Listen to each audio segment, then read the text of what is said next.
আমাদের বাসার গলিতেই এক মামার কাছ থেকে নিয়মিত সবজি নেই। সাশ্রয়ী মূল্যে সবজি বিক্রি করে বিধায় আমি সবসময় মামার কাছ থেকে সবজি নিয়ে থাকি। মামাকে একটু দেখাও।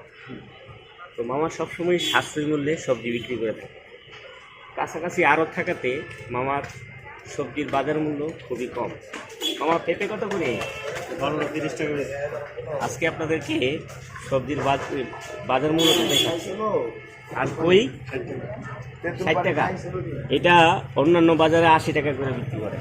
মামা এই বড় জালিশ কত করে বিক্রি করে? 50 টাকা। 50।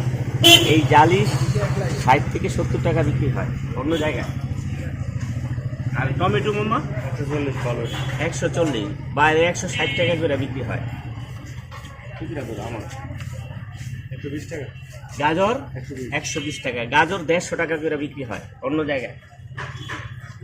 আর এই কচি দন্দুল 60 টাকা। 60 টাকা।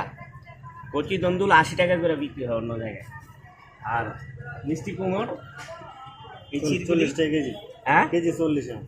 কেজি 40। তার মানে এটার দাম হবে 30 টাকা বড় জোর। 30 টাকা করবে। আচ্ছা। আধা কেজি সোনার নেবেন? আর কত? শশা 60 টাকা। মামা, শশা কত করে মামা? 50। 50। বাইরে কিন্তু 70 থেকে 80 টাকা। এই লাউগুলি কত করে মামা? 50। এই লাউ 80 টাকা বাইরে, এখানে 50 টাকা। আর কাঁচামরিচ মামা 140। 240 টাকা করে। 250 গ্রাম 40 টাকা। 40 টাকা 160 টাকা। 160 টাকা। বাজারে কি এরকমই দাম নাকি এরকমই?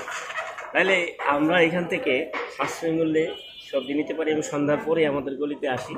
নিকটবর্তী আড়ত থাকাতে মূল্যটা একটু কম পাওয়া যায়। ধন্যবাদ।